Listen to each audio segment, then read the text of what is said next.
Hi, everybody. I'm Ted Price from Insomniac Games. Today on the Game Maker's Notebook, I had the pleasure of chatting with David Cage. He's the founder, CEO, game writer, and director for Quantic Dream.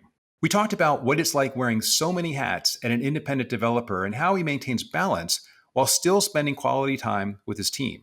David also shared his philosophy on writing and directing for games and offered advice for those who are interested in either field. We also got a chance to talk about Quantic Dream's new publishing arm and what Quantic Dream looks for in pitches from independent developers. Please join us.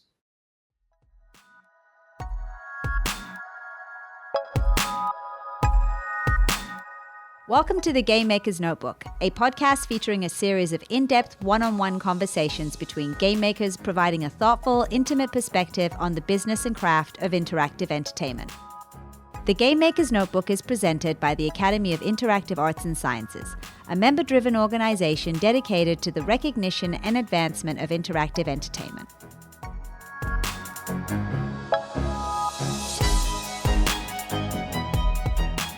David, thank you very much for being on the show. Thank you for having me. Pleasure. And it's really nice that I've seen you a lot speaking at DICE and other places. And I think you talked to DICE probably 7-8 years ago. Is that right? Yeah, something like that.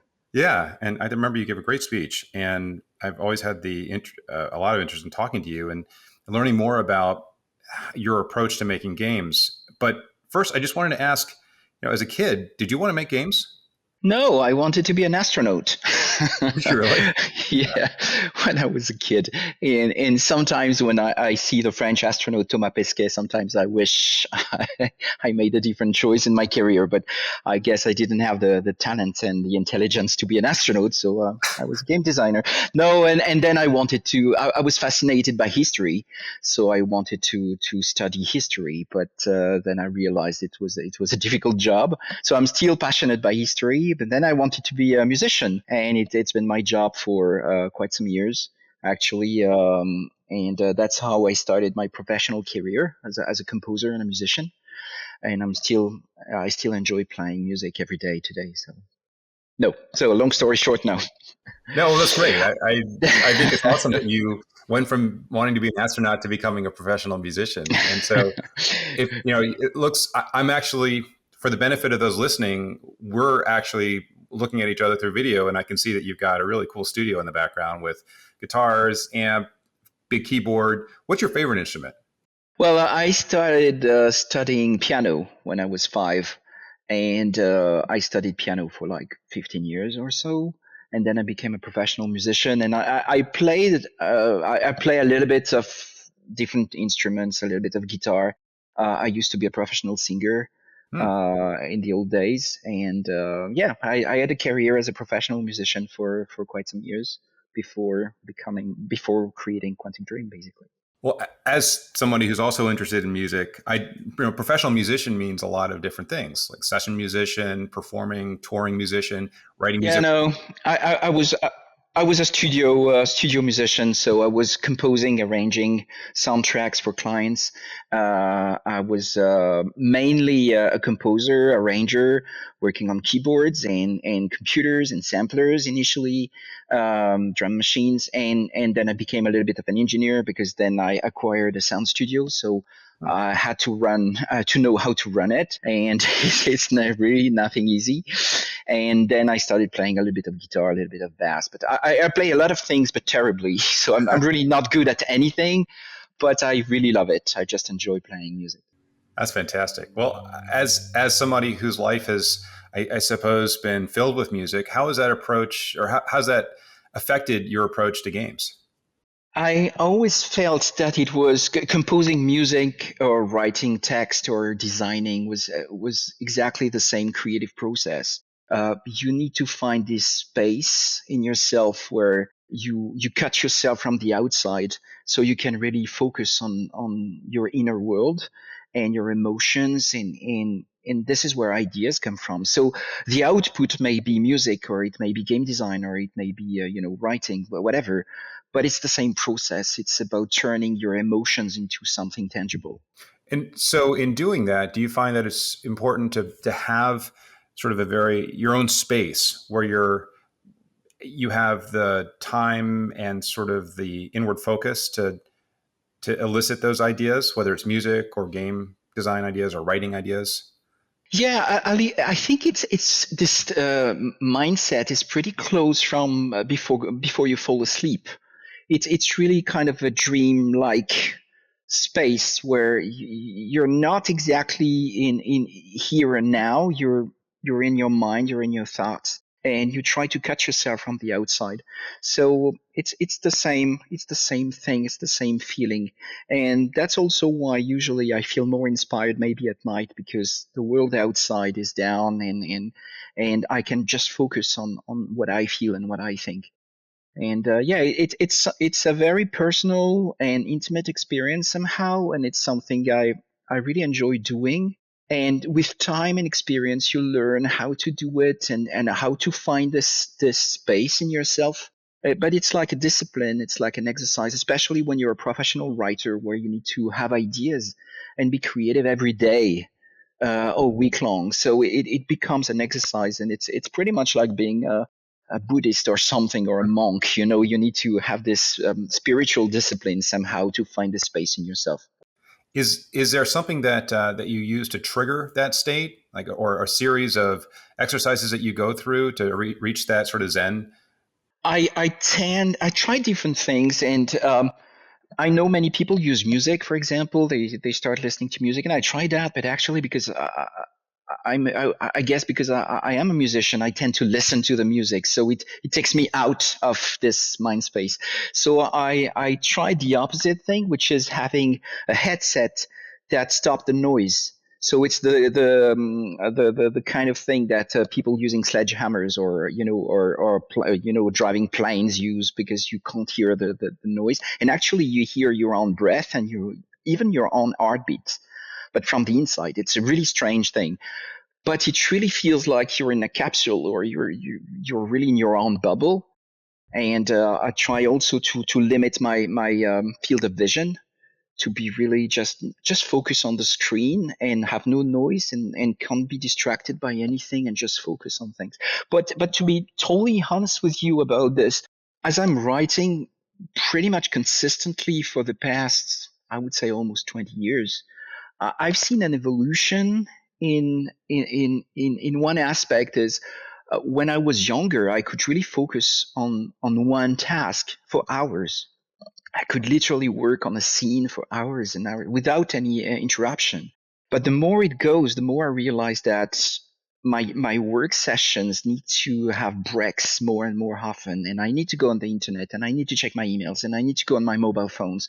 And I realize how technology has changed my ability to focus on a task for a long amount of time. And I find this kind of scary, to be honest. I don't know if it's a good thing or a bad thing, because it's like your brain needs to do something else more often than before, and you can't really focus on the same task for a long amount of time, and which is a strange thing. But as I'm working on writing for years and years and years, I could really see the evolution and the impact of technology on my ability to focus.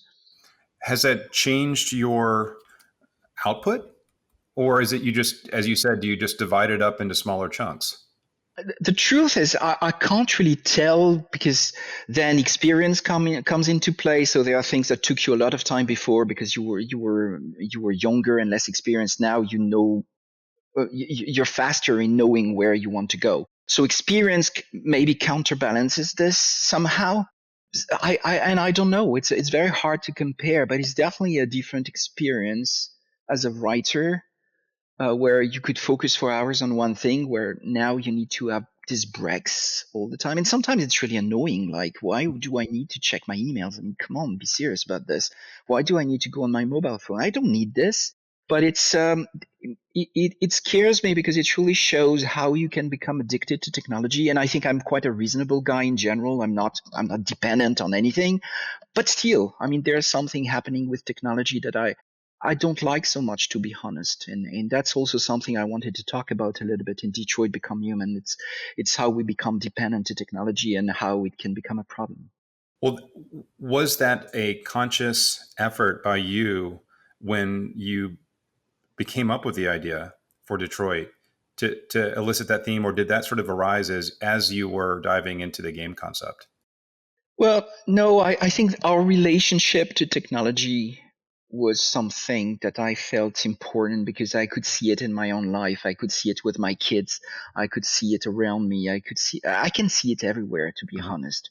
Um, and you can see that kids these days, it's easier for them to go on a screen and play a video game or watch videos or do something than read a book for half an hour, because everybody has the same difficulty to focus on one thing that is not screaming at you, if you see what I mean.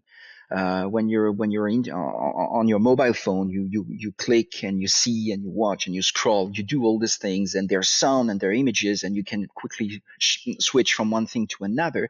When you read a book, well, it's about you. It's about your relationship with the text. It's about immerging yourself into the text. It's a completely different exercise, and I think it's kind of sad that it becomes harder and harder for people. And I think technology has a responsibility in this.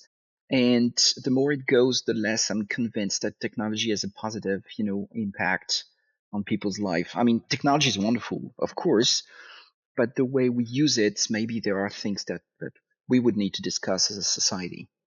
Do you think that we as game makers are part of the problem? But yeah, I mean, it's hard to say that we are not part of the problem. I mean, the older I get, the more I have problems with violence, for example, in games, especially when it's gratuitous, to be honest, because violence is part of life. You can find violence in Shakespeare's play. Right. So it's not something we created. It was always there, and some people created wonderful pieces of art with violence. And you can find it in films and you can find it everywhere. So violence, when it has a meaning, is a very powerful device. When it becomes gratuitous and you just use violence for the sake of violence, I start to have a problem with it. To be totally honest, it's more and more true as I get older. When I was younger, I was fine with this. Getting older, I get more sensitive, I guess, to these issues, and yeah, I struggle a little bit more with it. But I find the same thing, and why do you think that is? Because I actually think about it a lot too, and I don't have a good answer other than having had children and maybe being more worried about their safety versus when I was much younger and just didn't, thought I was invincible. Uh, I'm a little bit more conservative about how we approach problems. I take a more measured approach. yeah, I feel exactly the same. And when I was younger, honestly, maybe I even gave interviews saying that violence was not a problem in video games because that's really what I felt. But I have changed, that's for sure. And maybe the world we live in has changed a little bit also. And maybe you get the feeling when you get older that there is so much violence around you. What's the need of adding a little bit more, even if it's fantasy violence? It's an interesting question, and I don't have the answer, and I don't want to ban violent video games.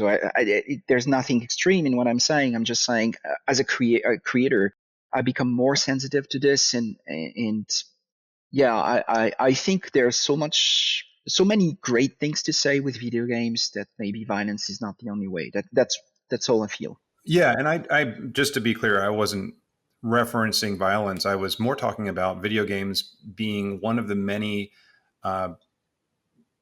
many magnets for our attention today in terms of our lives. And we all are on the internet all the time. We're on it for work.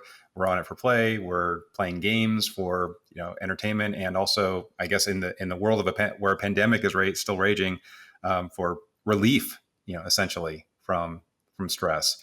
I personally, I think games do really have a valuable place in bringing positivity into people's lives.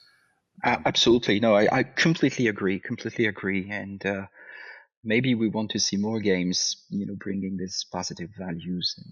Well, certainly, or I mean, at least I think what your games do is, at least in my experience, in my opinion, is they make you think about deep subjects that you may not think about every single day, and evaluate how you feel about difficult issues. And you've never shied away from difficult issues in games, which I think is to me, has that been a conscious choice from the very beginning?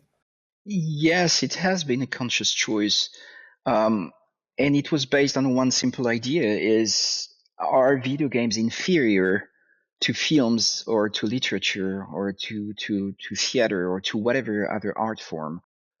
Because if it is an inferior medium, then there are things that we shouldn't be able to talk about. But if we are equal, if we can express ourselves with interactivity, then we should be able to talk about anything, provided you can do it right. It's a valid medium as any other, and I think that's for me the most important, idea that we wanted to develop at Quantic Dream. Let's try to tackle any subject. I mean, there's nothing that is out of reach because we have the right medium, and we can try to deal with it in a proper manner. Well, some of the things I think you've tackled in your games are homelessness and suicide, depression, discrimination, like a lot of the really, difficult difficult subjects in real life. And how do you prepare for that? How do you and the team discuss those subjects prior to weaving them into your stories? Well, like I would say, any writer approaches these topics is trying really to. We try to tackle it from the emotional side. What is the emotion that we want to Hmm. create? What is the feeling? We try to be very careful about the meaning of what we say. Even I was mentioning violence and the fact that we could use violence, but we always try to use violence in context and to give it meaning. For Hmm. example, we try to make sure that there can be no misunderstandings about what we want to say, and never use violence to glorify violence.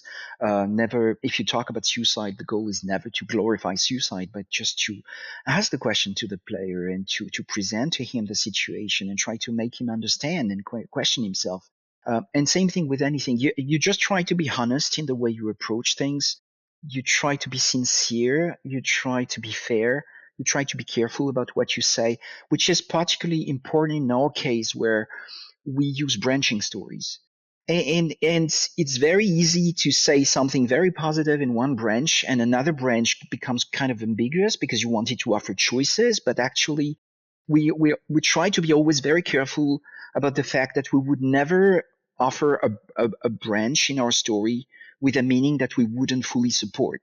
And sometimes it's hard because you want to offer a wide range, wide palette of choices to players. So you want to go from the sunny, happy ending to the very dark and sad and depressing ending.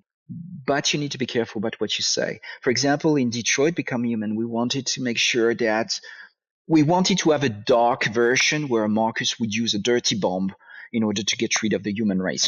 It's pretty dark. But we tried to make sure that even the players who would end up with this, branch of the story, would never think that that was the right thing to do. It became quite dark. He became kind of an evil character who got lost in his own anger and hate, and that's a very negative thing to do. And we wanted to make sure that it would be perceived as such by players. So yeah, it's a fascinating medium, honestly, because it's one of the few mediums, if not the only ones, where you write with four hands. It's your two hands as a writer, but also the two hands of the player. Yeah. And that's something. The final story is something we create together, and that's what fascinates me the most. Well, you talk about how different it is writing for games. Uh, when it comes to weaving narrative with design, right? Ensuring that it's not just you're telling the player what to do, right? Where how do you walk that tightrope between getting your points across, but also giving the player enough freedom to feel like they have real choices? What's your approach to that? Well, my approach is I try to design interactivity and storytelling at the same time. Because when you start with a story, it's very easy to fall in love so much with your own story that you say, "Oh, that's absolutely what I want to tell," and you end up with leaving no room to the player. So we will just play your story and have no choice and no room to play with it. But when you design both at the same time, you imagine a context for a story, and then you try to imagine all the things that can happen in this context.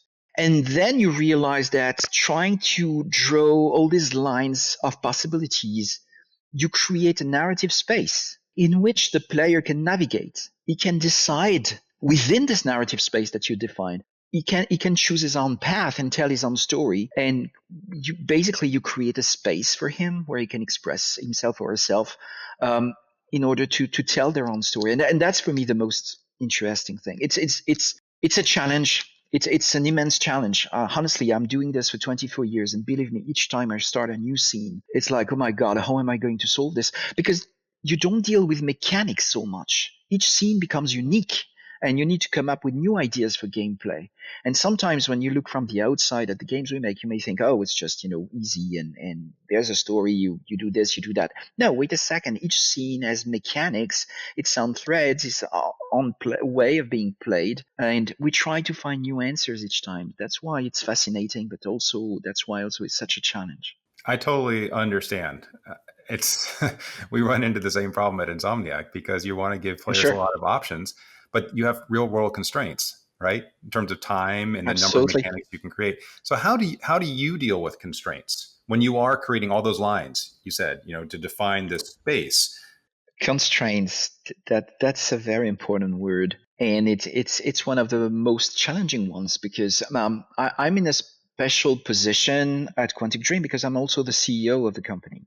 Mhm. So at the same time, I'm the creative guy, so I need to have crazy ideas, and at the same time, I'm the guy also running the company, not on my own, of course, but I need to keep schedule and budgets in mind and all these things. And it's hard. It's always some kind of compromise. I must say that I am the creative director seems to be much stronger than the CEO when it comes to making compromises. I start writing with no constraints. Sometimes it makes my team mad, but um, I don't like to start designing with constraints because if you start thinking, okay, I have so many characters, so many environments, what can I do with this? Is this the best experience that you could design? Because maybe if you started without constraints, maybe you could have found solutions and ways of dealing with production constraints and technical constraints. Also, it's same thing with technology because you can start saying, what is the technology I have and what can I do with it? But we always start the other way around. We always start, okay, what is the experience we want to create? So what is the technology we need in order to do this? And regarding the tech, for example, it's been incredibly valuable at Quantic Dream because it forced us to do things that we initially thought were impossible. In the old days when we were doing Indigo Prophecy, we had multiple windows with the engine running in all these windows. And when I came with the idea, the engine guy said, that's impossible. You're going to run your engine several times in different windows. It's never going to work.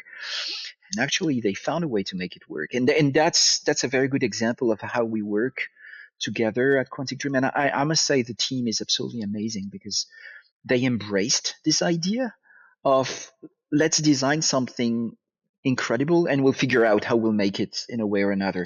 And through the years they built some kind of trust in themselves and in the studio and their ability as a team to find solutions. And it's just amazing. Honestly, it's a pleasure every day to work with these guys.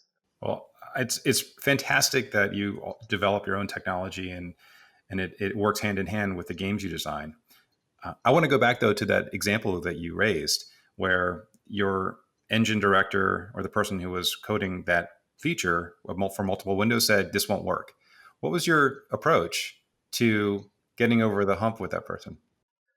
Well, um, we always have a very honest conversations with the team. So anyone in the studio can tell me, David, your idea is stupid and it will never work. And believe me, they do it every day.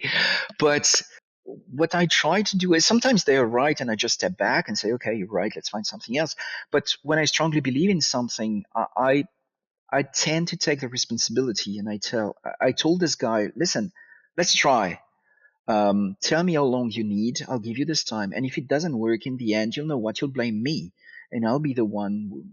will be responsible for the waste of time and money. And I can do this because I'm also the CEO of the company. So it's a very convenient position. I don't need to turn to someone else and convince the financial guy to give me this or that. I can make the decision by myself. The price to pay being that if you make too many mistakes like this on a project, it can cost you your studio. So it's as simple as that. So you can make a couple of bets, but don't do too many mistakes because the price to pay may be higher than you think. So it's a responsibility for sure. Well, speaking of responsibilities, I want to go back to something else you said, which I thought was fascinating. You're the founder, the co-CEO, the director, the lead game designer, and the screenwriter, right, for Quantic? Yes. That's amazing. So how do you balance all of that? First of all, I might say that I'm doing many things, but I like with music, I'm not good at anything. I'm just playing all the instruments, but in a terrible way. But with experience, I tend to organize my time. So when I'm a writer, it takes me 2 years to write a project. I tend to focus really on this. So I stay in touch with production every day. I stay in touch with people around me running the company. But I do that from distance. Then when I start being a writer, I become a director and the game director, and so I'm on set dealing with mocap, actors, casting. Then I take care of the cameras and the music and everything. But basically, the real secret is that I have a team. If it was me, of course I couldn't do all these things. But I have a wonderful team around me who does a wonderful job, and that's how it becomes possible to do all these different things. It's a risky thing because you cannot be good at everything. You need to pay attention to how you split your time, and you need to be careful about not trying to be in control of everything, because if you try to be control freak and you want to validate absolutely every single pixel in a game and you don't trust anyone around you, then you become a bottleneck and then it becomes a problem. So that's the negative aspect, and you always need to keep an eye on this because it's very easy to fall into this trap. On the other side, the benefit that you have is that it gives a lot of consistency to everything you do. The strategy of the studio is always in my mind. So each time I make a decision about game design, about positioning, about what we want to do with this or with that, I have the big picture in mind. Each time I make a decision about lighting or about sound or about cameras or about anything, it's within a consistent vision that I don't build on my own. I build it with my team. But because I have the power to make all these decisions, it allows to be very consistent.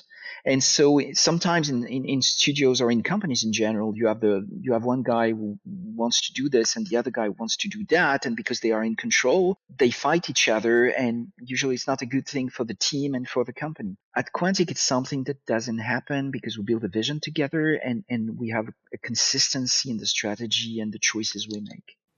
Okay. How many folks do you have at Quantic Dream now? About 200.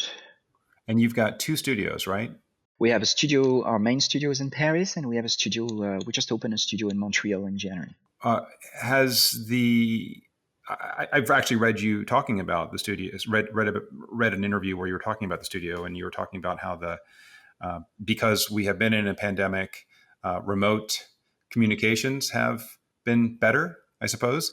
What are you finding that your approach now is different than it would have been, say, 5-10 years ago when you? Oh yeah, absolutely. To be honest, if you asked me, maybe a year ago what I was thinking of remote work or this kind of things, I would have said, listen, it's not for us. It works very well in some studios because they're organized and the culture of the studio is around this. But at Quantic Dream, we love to be together. We love to be in a room and watch a screen, and we still do. But what has changed since the pandemic started is that we learned. We had no choice but learning how to work together remotely. And we did. And there was a technical challenge. And I must say, again, that the team did a fantastic job at that because we're a small company, and having 200 people working from one day to the other, working remotely, having a studio in Montreal and having people working for us all over the world has been a technical challenge. but also an organization challenge. I mean, so you don't deal with communication with management the same way with a distant team than when everybody's at the studio every day. I used to be really very present with my team. I talk to everyone every day, usually when we were at the studio. I love to chat with people. I love to sit with them at their desk and look at what they're doing. I love to have coffee with people. All these things are gone. But we try to replace that with other ways of communicating and being together and sharing, ideas and passion together, because there's one word that you don't want to lose. It's passion. And it's very easy to lose it when you're on your own, working, in your room and in front of a screen all day, talking to people that you have not met for a year. We do our best at trying to solve this, and it's not easy for anyone, not for Quantic Dream or not for any studio in the world, I think. But we do our best. What are some of the things that have worked? In working remotely? Yeah, for in terms of keeping the passion alive. Um, we we started doing we were used to do what we call Friday show. A Friday show is usually not happening on a Friday, any other day, and we all meet in the big room that we have at the motion capture, with everybody coming together and asking questions, and we talk about the plans for the studio, where we are, sharing the latest updates, showing sometimes stuff, demos, or having people talking about their job and the progress they made in their department, and answering questions and talking together. So it's a big meeting, it usually lasts 2 hours. We're all together and we ask questions and we talk, we chat. And initially we lost this, and we tried it again with the tools we have now to talk remotely. And we did the same meetings with 200 people online. And honestly, it worked pretty much the same. And we felt that we could feel the same vibe and the same passion and sharing the same level of information. I can't say it's exactly the same. Of course, it's not the same, but it's a way to keep in touch and remember everyone that we're working in the same studio and that we are part of the same team, and that we can count on each other. That's for me the most important thing. You can count on people in this team, whoever you are and whatever you do. We're here to help each other. That's the most important thing. That's great. It sounds like that's going to be incredibly important too, as an ocean now separates two halves of the team. Yeah, no, absolutely, absolutely. So the studio speaks French, of course, in general, but we also speak English every day. So we have many members of the team who are English speakers, and many meetings happen. Each time there is one person speaking English, we of course everybody speaks English in the meeting. But yeah, I mean, opening a studio in Montreal was only possible because we've gone down this road and we learned all these things, and we learned how to work remotely. Because honestly, a year ago we would have said it was impossible to work with another studio remotely. It's great to hear how the pandemic, which with all of its negative aspects, has provided real opportunity too. Absolutely, no, absolutely, it's true, it's true. So of course, the negative aspects are much higher, but still, we found something positive in this nightmare. Yeah.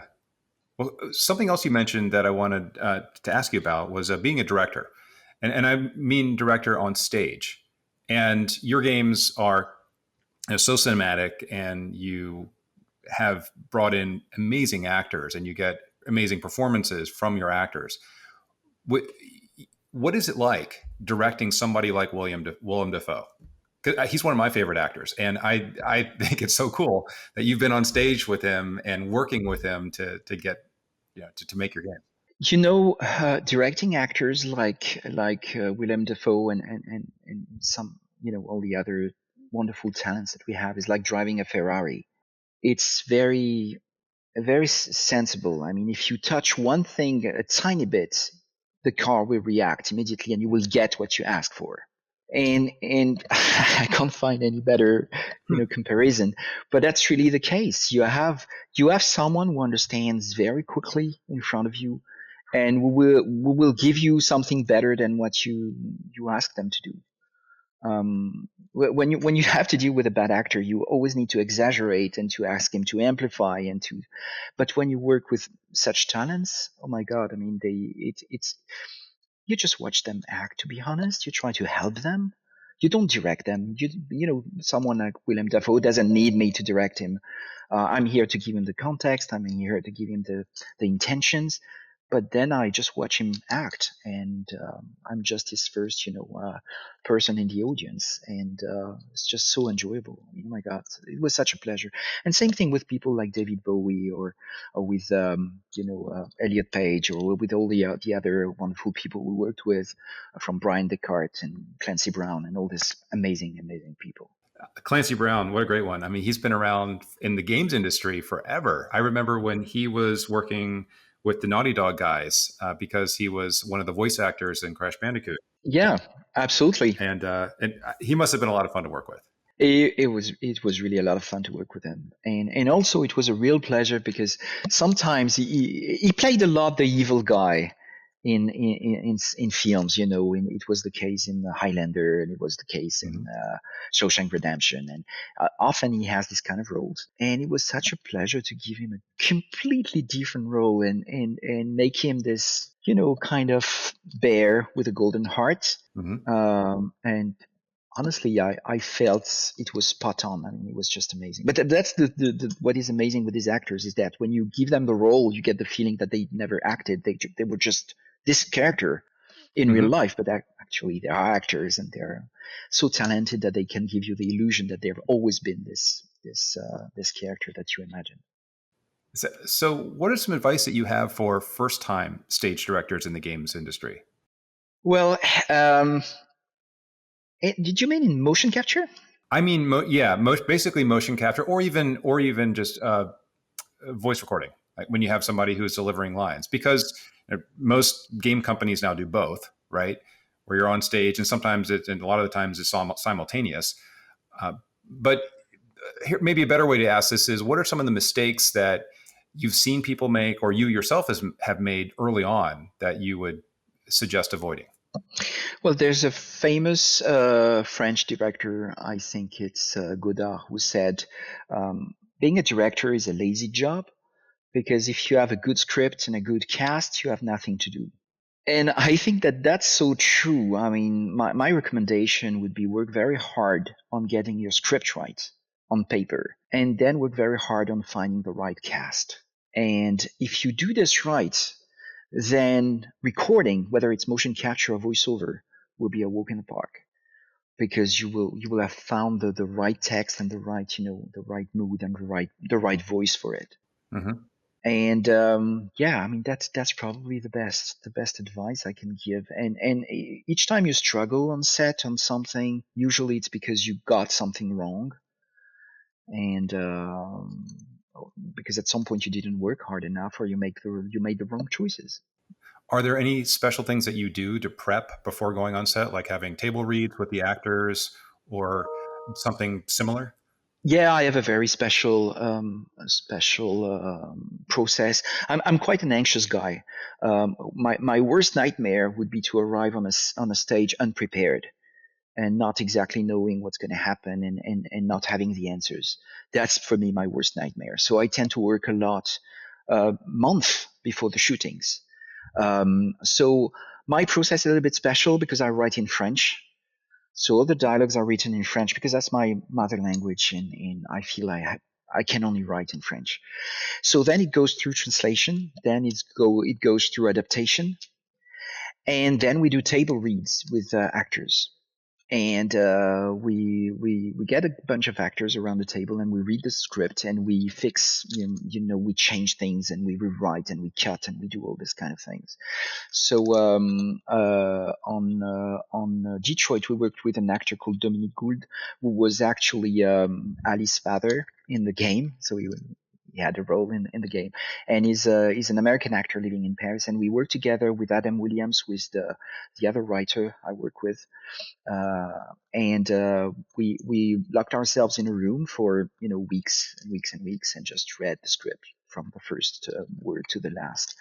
And each time we were laughing, or we were having fun, or we felt the emotion. You can really feel, even if you're not an actor yourself, when you do these table reads, you feel what's wrong, what's right.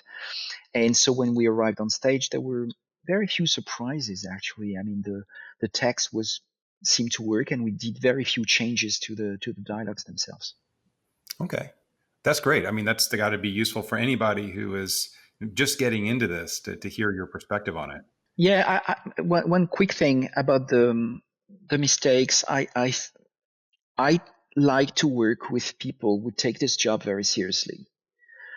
Um, and you probably know this, but for some actors, working in video games is just a way to make some money and without working too hard.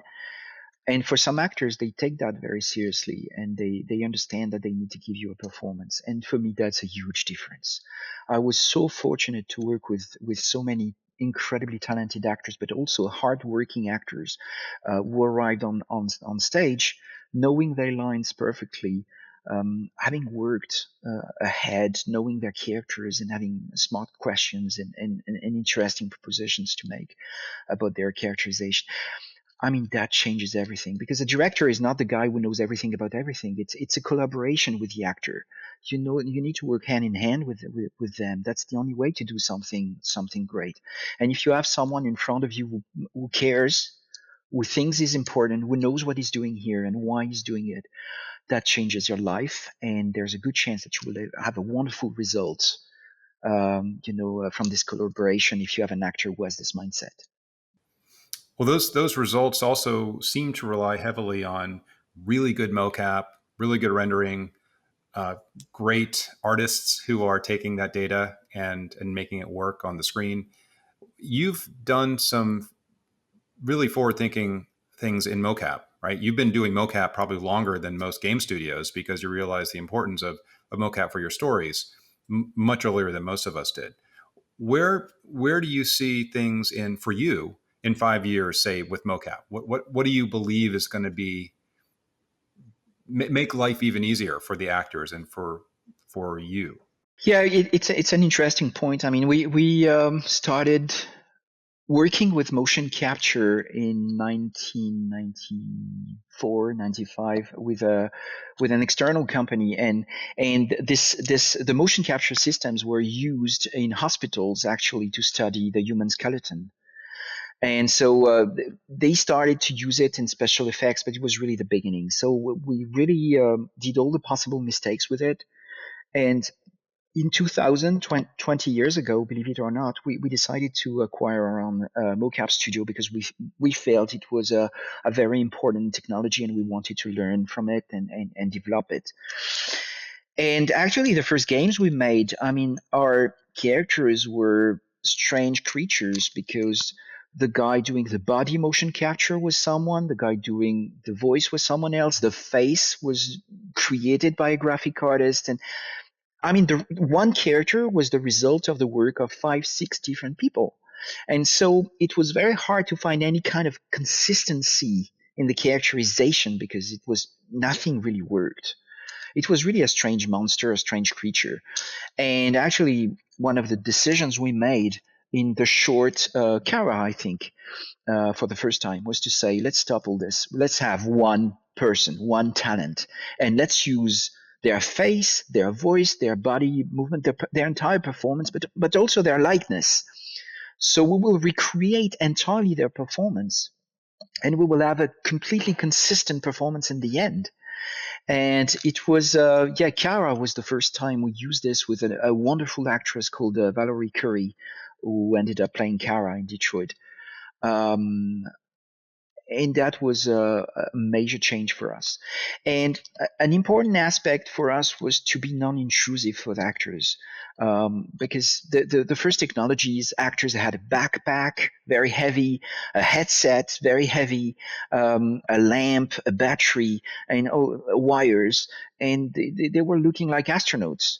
So it was really difficult to tell them, give me some emotion. When you look at them, they had the backpack and the headset. So we developed a technology over the years that was completely non-intrusive, with no gear, no wire, only small markers on the face, and we were tracking the markers, and that was it. And it's been wonderful because it allowed us to do very intimate scenes where characters could get close to each other and kiss each other, or very intimate moments that would have been impossible with other technologies. Hmm. So my dream for the future is to be even less intrusive and, if possible, to make technology entirely disappear. So when the actors arrive on stage, they just deliver the performance and never have to think about anything related to technology. They can just focus on acting. And we are not that far, but still, there are still some constraints.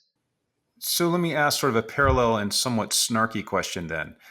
Given the advances that we're also seeing in machine learning, neural networks, do you think there's a possibility that we will have truly artificial actors someday or convincing synthetic actors? It's very hard to answer your question because if you asked me 10 years ago, can we will have one day a synthetic voice that sounds like a person, I would have said, no way, that's never going to happen. And now you start to hear things where you're not sure. There's a doubt.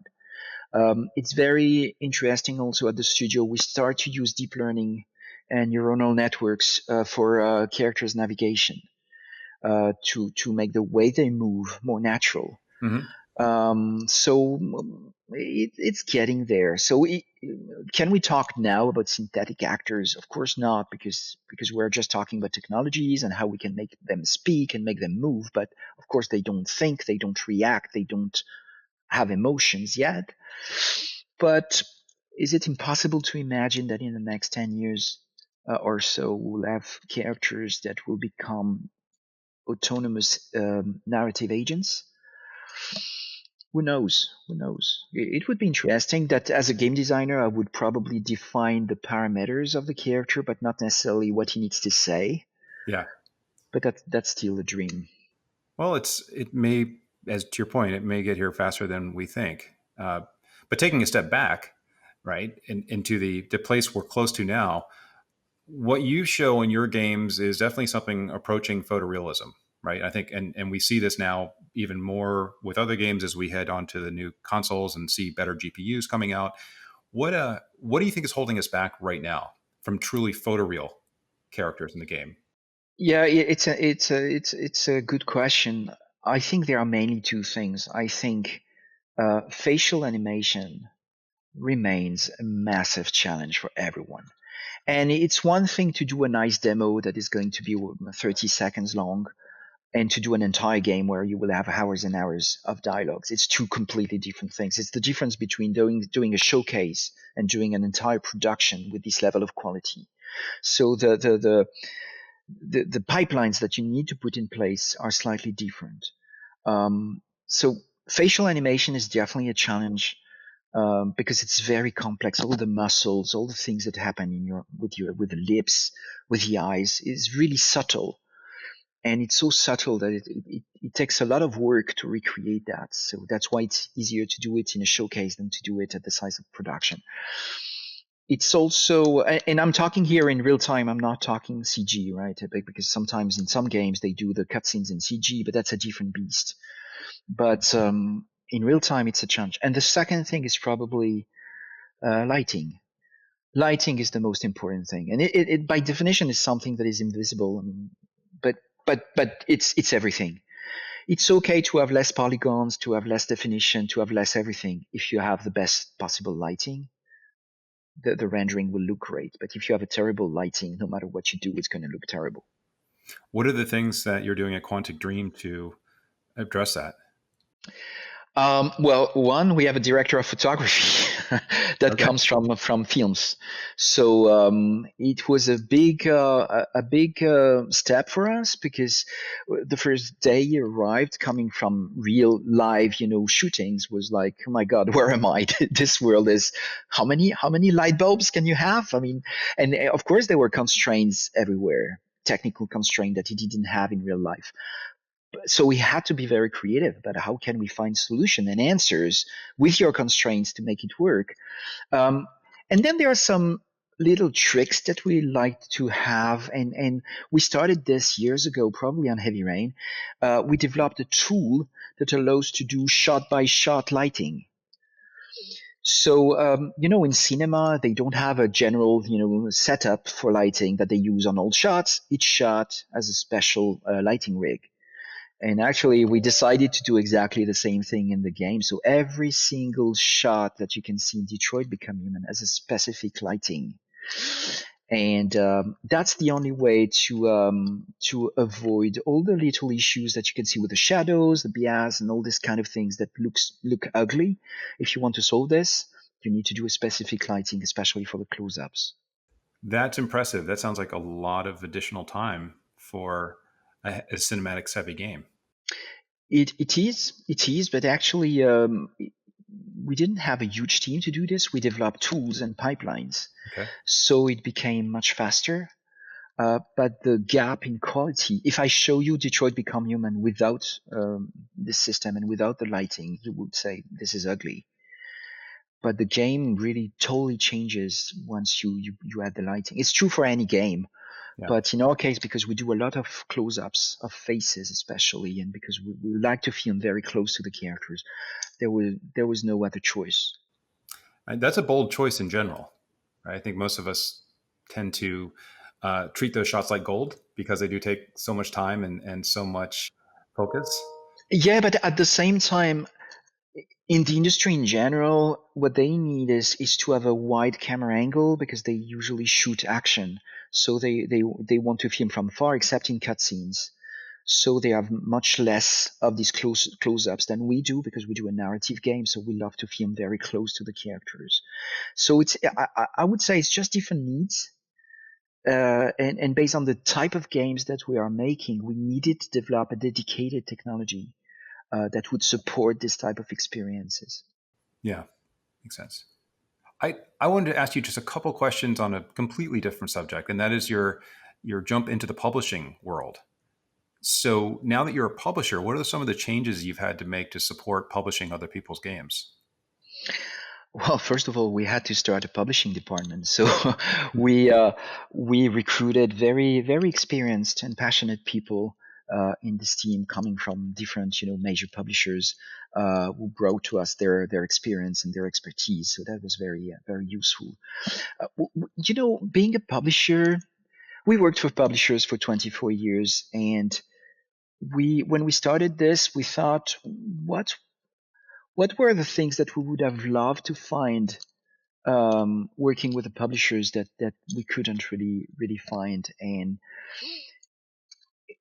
we wanted to be a publisher that, because we are developers, we believe we understand well what it means to develop a game, what are the challenges, what is the difficulty of creating games. But also, being a developer ourselves, it was easier to say, to offer our help on certain topics. Like, we know very well motion capture. Do you need motion capture in your game? Because if that's the case, we can help you. That's easy. We know sound design. We have a wonderful sound studio at Quantic Dream. I mean, can we share this resource with you? We know how to cast actors. We have a network of talented, actors that we are used to work with. Can we help you with casting? Can we help you with directing? Can we help you with this or that? So basically, we try to add value to the people we work with, and it's always like we offer help, but it's always the developer's choice to say, yes, I'm glad to have this help, or no, I don't need it, thank you, and that's fine. That's their choice. It's we try to have a very respectful relationship with creators, because being creators ourselves, it's something that's of course very important to us. That they feel ownership, but at the same time that they feel we support them in the good moments and in the bad moments, and that we're here to offer solutions and help each time we can. I mean, you have a problem, let's see together what we can do to help you. So it's a philosophy. It's something we try and we learn, and we probably make mistakes, but we were fortunate enough to find very talented studios and creators, and so far it's been a wonderful journey working with them. Well, I think Dustborn and Sea of Solitude are really unique looking titles, like with really interesting protagonists in the games. Is that the type of game that you generally are drawn to as a publisher? Well, I said to my team, we are not particularly looking for narrative games. I'm happy to find any game as long as it is original. It's not something we have seen 1,000 times before. It's something that with creators behind it that feel like they have something to say. That's what I'm interested in. Now, if the result is a shooter, but it's a very different shooter than what you've seen before, that's fine with me. So this is where we are, and we also announced that we work with another French studio called Parallel Studio, working on a new title. So that's one of the things, and we have other things to announce in the future. So yeah, we try to find passionate people who have something we believe is special. Well, now that you are on, at least sometimes on the other side of the table, listening to pitches, what is that like? How has that been different for you versus, I would imagine, pitching ideas to your own team? Right now, you're hearing pitches from other teams and evaluating, should we move forward with these folks? Should we support them? Well, it made me realize how hard it is to be a publisher, Mm. honestly. Because when you have someone pitching you something, of course, sometimes there is a prototype, sometimes it's just a concept, sometimes there's art, sometimes not, sometimes there's the tech, and you try to figure out what this project is going to be. And even being experienced and being a developer yourself, it's not an easy bet because more than a bet on the project itself, it's a bet on the people behind it. And sometimes people we underestimate how important the people are in the studios, but sometimes it's better to have an average concept with a wonderful and passionate team than having an amazing concept with people who you're not sure of. So yeah, talent, commitment, passion are the most important thing, and more than the project. And on the other side, I must say that sometimes we see people pitching concepts where you don't really understand why they want to make this game, and you feel that very quickly. It's like, and sometimes because it's like a game that they loved in the past and they want to recreate something they liked, but sometimes you just feel that they didn't find exactly the content that they want to push, and that they need more time to understand exactly what they want to do. But honestly, being a publisher is certainly not an easy job. It has many challenges that I must confess sometimes we underestimate as developers. Do you have one piece of advice that you would give to developers who are pitching in general? Because I get this question all the time. Like, what should I do if I'm going to pitch a game to a publisher? What do I need to do? So with you now, I just what's the one thing you would suggest? Uh, be brave, dare, find what is unique in your project. If you find there is nothing truly unique, then find another idea, because it's going to take you at least the next year or 2 years of your life. And you don't want to spend 2 years on something that doesn't worth it. So find something that is unique. Find the project. You need to feel that if you don't make this project, you will regret it all your life. That's what you need to feel. If you don't feel that way, then don't even, pitch it. It's a waste of your time. And find something unique. Be passionate about it. Be pragmatic. Don't be crazy. I mean, don't try to create the biggest game if it's your first game. I mean, try to be realistic about things. But I think it's a strange mix of being crazy and of being reasonable. And if you find this sweet spot between the two, then you have something interesting. That's fantastic advice. I want to come first full circle and end with one more question, which is again asking for advice. And I want to go back to your passion for writing and ask what advice do you have for someone who is interested in becoming a writer in the games industry? Oh, wow, do something else. A writer in the game industry. I mean, I don't know if it's a full-time job. Actually, I mean, there are how many positions are there in the entire industry about for writers? Um, I think you need to be a writer first, before becoming an interactive writer, you need to have found your own voice. Again, what is unique in what you have to say and how you want to say it. Finding your own voice is the most important thing. Honestly, it's something that took me 10 years or so just to understand. Because when you're a junior writer, you just write what goes through your mind and you try to recreate the things that you liked, and you don't have a style. So you don't know what you want to talk about. It takes years before you get, unless you're very talented. I'm not. So it took me a lot of time to get there just through experience and hard work. But just to understand what is your voice and what really matters to you and what you want to talk about. Once you have this, then find how to say it. If you want to become an interactive writer, there's a special grammar to it that you need to learn. And maybe you can establish your own. Maybe you can be inspired by existing grammars. But honestly, it's quite it's a place where there's a lot to discover, and that's what's so fascinating for a young writer. It's you can invent everything. If you write an interactive comedy, you will be a pioneer. You will have invented somehow almost in interactive comedy, if you see what I mean. So it's a fascinating place. It's very hard to get in. That was my joke at the beginning. It's really hard to get into the business of becoming an interactive writer. But if you're really talented and very committed, and if you have something unique, then you will find your place. That is fantastic. Thank you, David, for sharing that. And thank you for sharing everything today. It's been wonderful hearing about you and Quantic Dream. My pleasure. Thank you so much for your questions. And sorry for my bad English. I hope your English is great. You could understand me.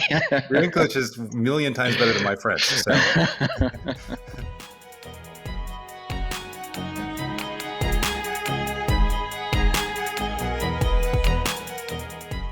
Thank you for joining us for the Game Maker's Notebook.